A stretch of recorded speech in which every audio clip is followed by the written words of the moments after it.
to another episode of the Modern Manifestation Podcast. I'm your host, Bree Brown, a lettuce-hating, wine-loving, curses like a sailor, recovering perfectionist.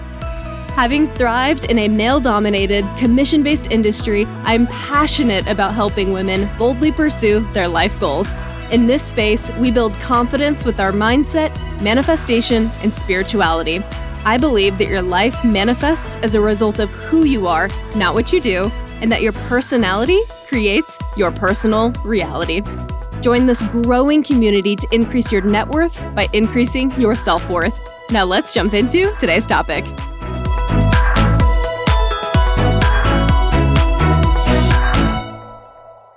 Hello, my beautiful souls, and welcome back to the Modern Manifestation Podcast.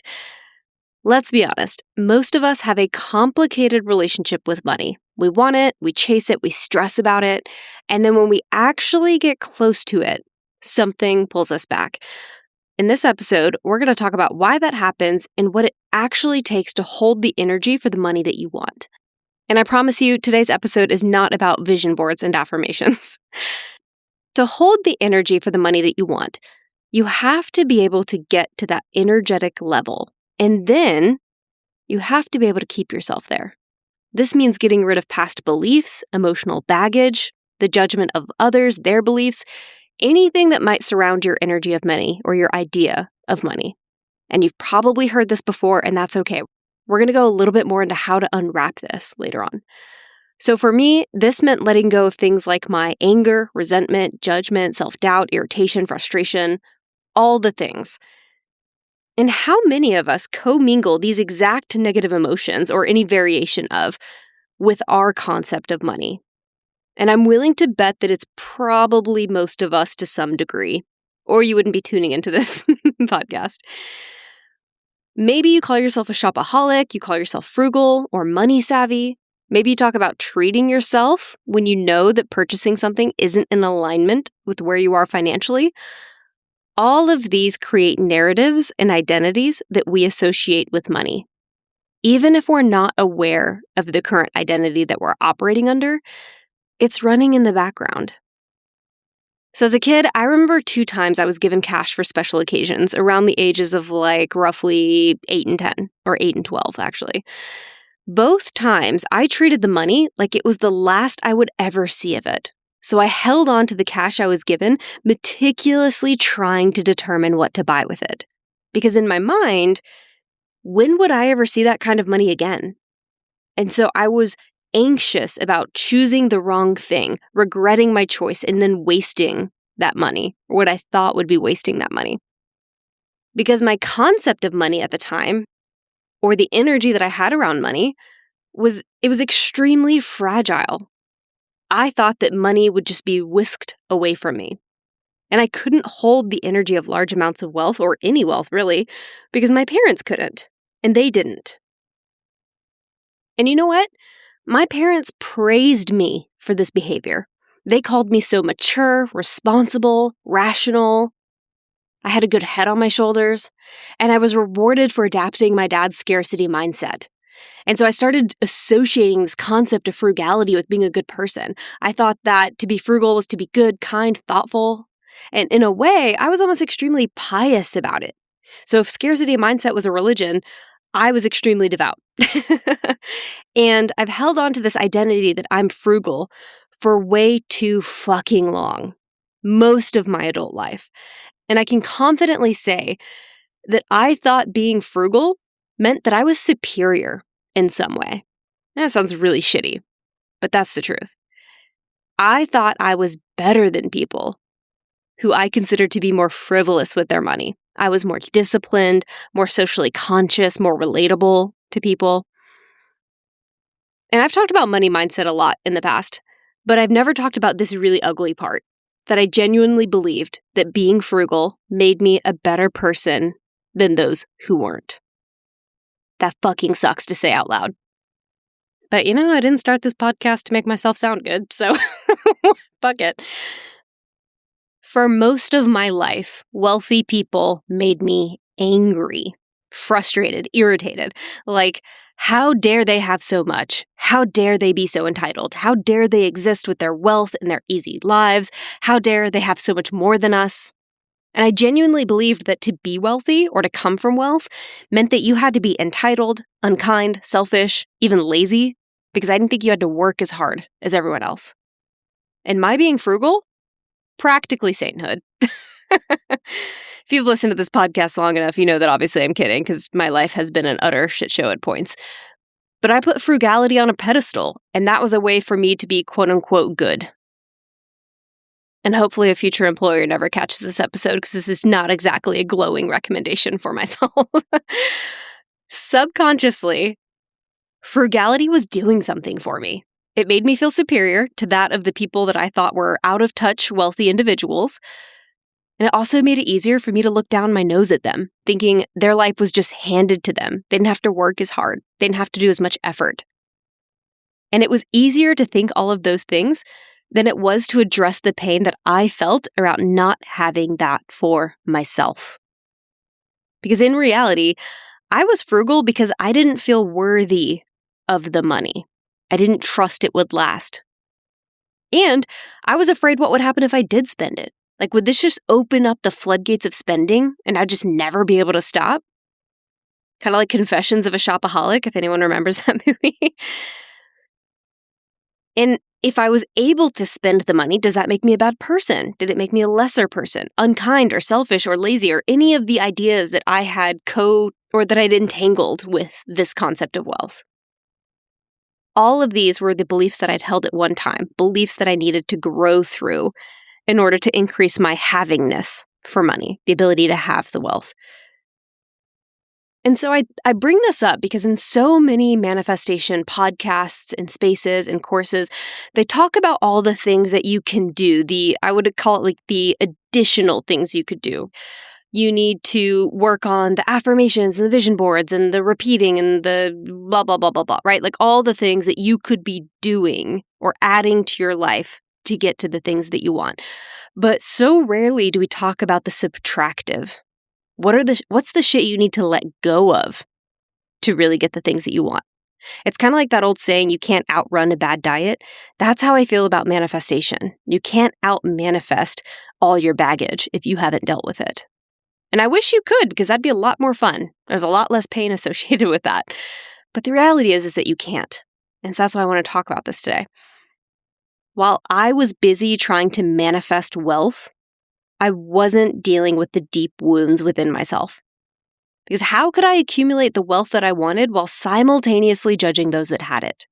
Why would my subconscious, my soul, my essence allow me to have that kind of wealth if I genuinely thought it made me a bad person or less evolved in some way? So I want you to consider for yourself, have you ever rolled your eyes at someone else's success, chalking it up to luck, privilege, connections, network? Because I did, and for years, I called that being realistic, or just the way it was, or worse, I would spiritually bypass and say I was just more grounded in reality. But what I didn't realize is that I was actually protecting myself from something that I wanted but didn't think I could have. I was just telling myself, well, they got lucky. It was their network that made them more, not mine that made me less. And if their success got to be external, then my failure was too. And it wasn't a result of anything internal. Because that's a lot scarier shit to have to look at. So even when I'd made really good money for myself years later, I wasn't holding the energy for it. I didn't have the havingness for it. And I was still operating from that same energy, that same system that I had at 8 years old, meticulously deciding what to spend money on and fearful that I would never get it back if I did make a mistake. So I was just holding on to it. I was kind of being like the Scrooge of it. I'd finally accumulated money, but I couldn't spend it. So you can accumulate wealth and still not be in alignment with it enough to make wise decisions with it. And if this doesn't resonate with you, maybe you've had trouble not spending your money. My not spending money and someone else's overspending money are two sides of the exact same coin.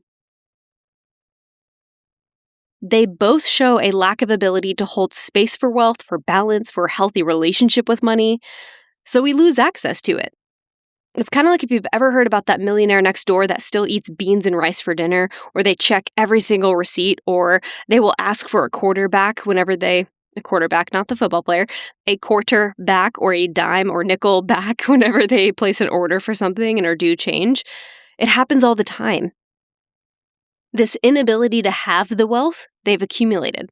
So they may have the wealth physically, but they don't have the, havingness for the wealth spiritually. Havingness, I know isn't really a word, but in this context, we're going to pretend it is. So you can have wealth and not the havingness for wealth.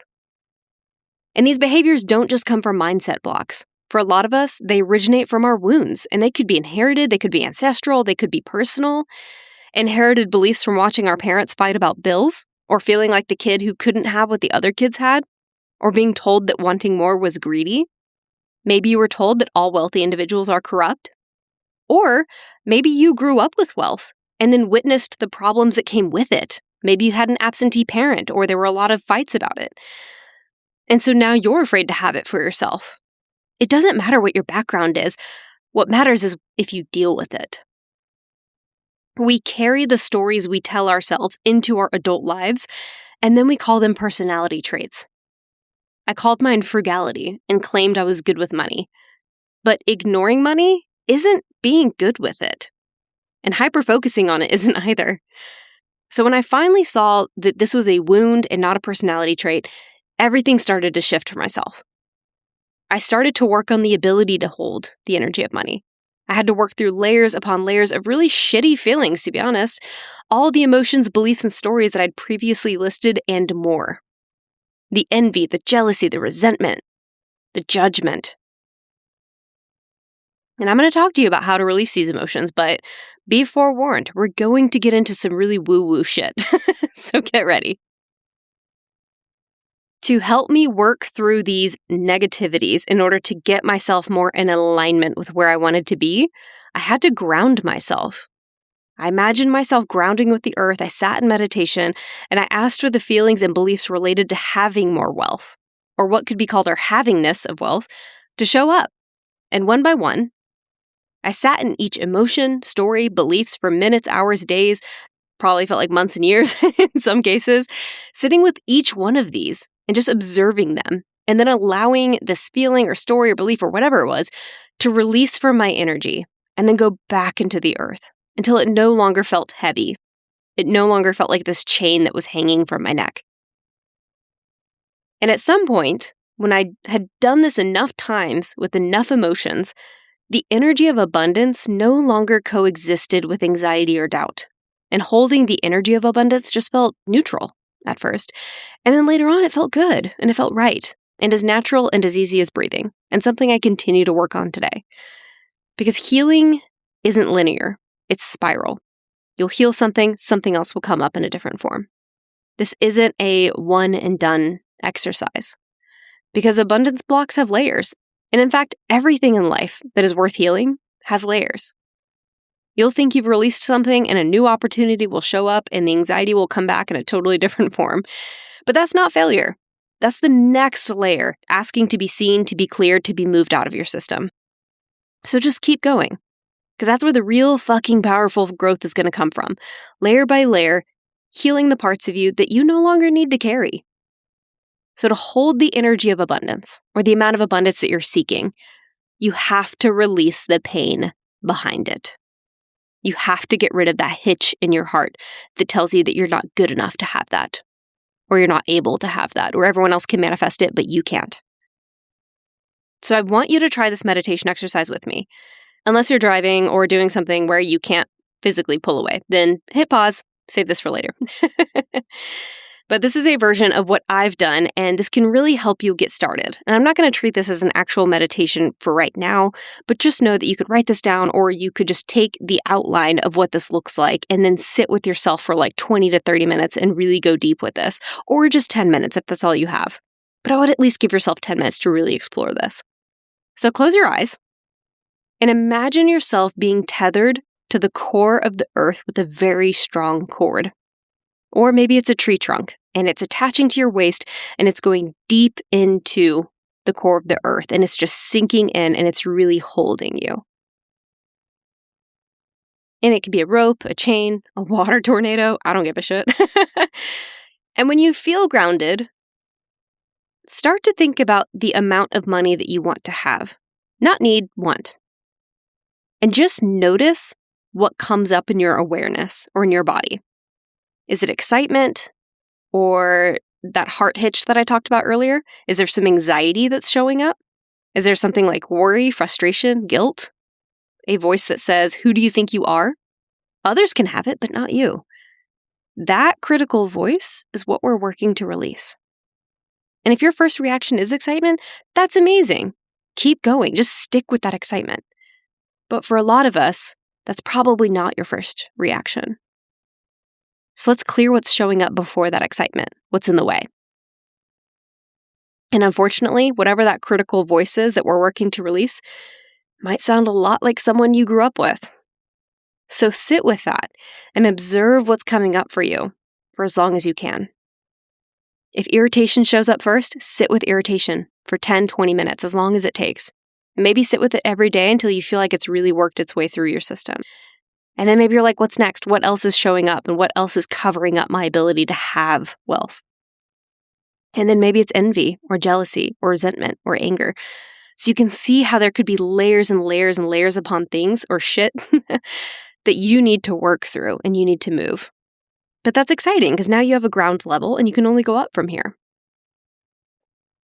And when you've sat with an emotion long enough or a feeling or a belief long enough, and it starts to feel like it's ready to move, and I know that's woo-woo and I don't really know how to describe what it feels like when it's ready, but it kind of feels like this, call it wanting to release or maybe wanting to flow downward, maybe down that grounding cord.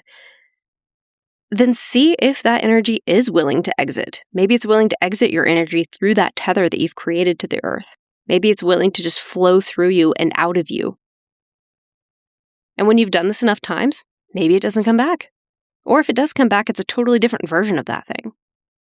So can you wash the self-doubt down that chain and back into the earth, or that frustration or that jealousy?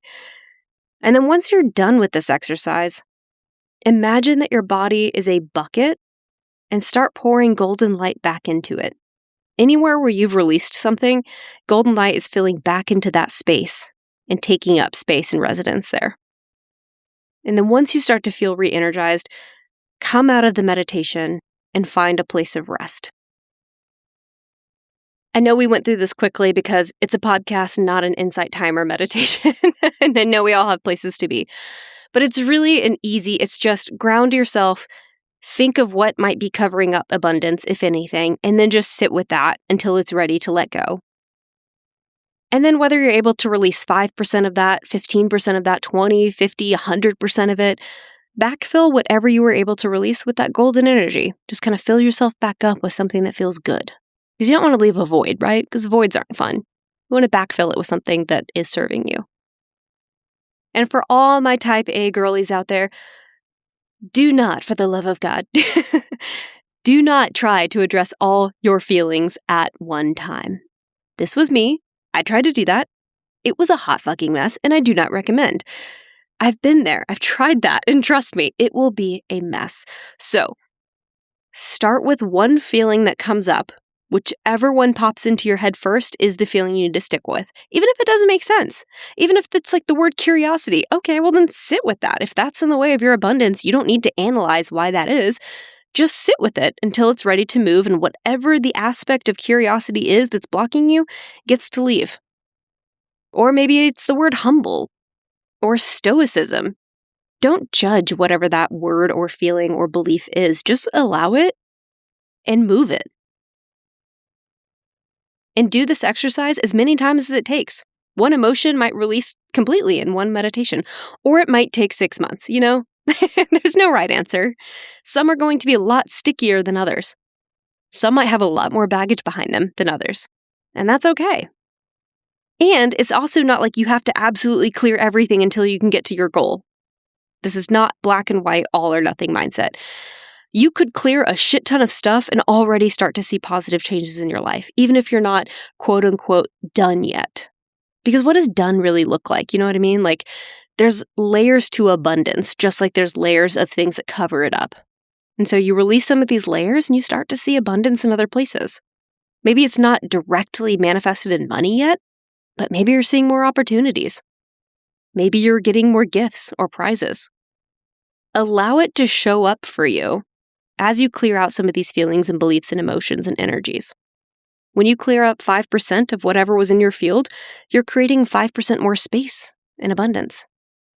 And so don't feel like you have to do all of this right now and you have to spend the next 2 weeks not doing anything but trying to clear the shit that's covering up your abundance. In fact, please don't do that. That's its own kind of resistance, right? So do this exercise as many times as it takes in a way that's still in alignment with your current life. And just know that you don't have to do it all right now or even today or this month or even this year. It's going to be a process, and that's beautiful. And you might sit with an emotion for a long time, and then one day, all of a sudden your body's like, hey, I'm ready to look at another. And so you do. And then you repeat it. And while you're doing this, try not to take the process too seriously either. Because I know it feels really big and important to help clear these energies for yourself and others. But energy is often much more likely to move when you're able to find amusement in the shifting or joy in the process of letting go of the things that no longer serve you. So when I think about finding amusement in this process, I can't help but think of the character Aang from Avatar: The Last Airbender, where he's just this joyful kid that's always finding amusement in things. And even though he has this really big role in which he's supposed to save everyone in the world, he's able to find joy and amusement in being very childlike in his learning and in the way that he operates and interacts with the world. That's the kind of energy we want to bring into this energy healing, because that's what's going to really allow you to move things quicker. Because when you don't put too much emphasis on doing it right or doing it responsibly or how quote unquote serious something needs to be, things just have a tendency to become less sticky and to just move out of your field. Maybe you're thinking about an emotion and, you go back to that Harry Potter scene where they're turning the Bogart into something hysterical when it was supposed to be really serious. So maybe the energy of envy comes up and you're thinking about how envious you are of all these people that have money and blah, blah, blah, blah, blah. And then you think about this energy and it looks a certain way and it's very serious. And then what if you turn that into a balloon that just kind of like loses its helium and floats around and then bursts into confetti? What I'm getting at is just try to find a way to find amusement in the letting go. And that will really help you. A lot of people in this space talk about the journaling, the visualization, the wishing. And those are great. They're like seeds, right? They'll eventually grow. Probably, but only once you've cleared the weeds and prepped the soil that they're meant to grow in. You can't put seeds in cardboard and expect to have a beautiful sprouting plant come springtime. You have to help curate what it's going to grow into. So that's why I wanted to talk about this subtractive versus additive way of manifesting. The energy of abundance isn't something you have to create. It's something you uncover because it's already in you. It's just buried under a lot of stories that were never yours to keep. So do the work to release them, and you won't just attract more money. You'll actually feel like you deserve it when it comes. And that's the fucking magic that changes everything. Thank you all so much for hanging out with me today. Have a fantastic rest of your week, and I will catch y'all in the next episode. Until then, go out there and manifest some miracles.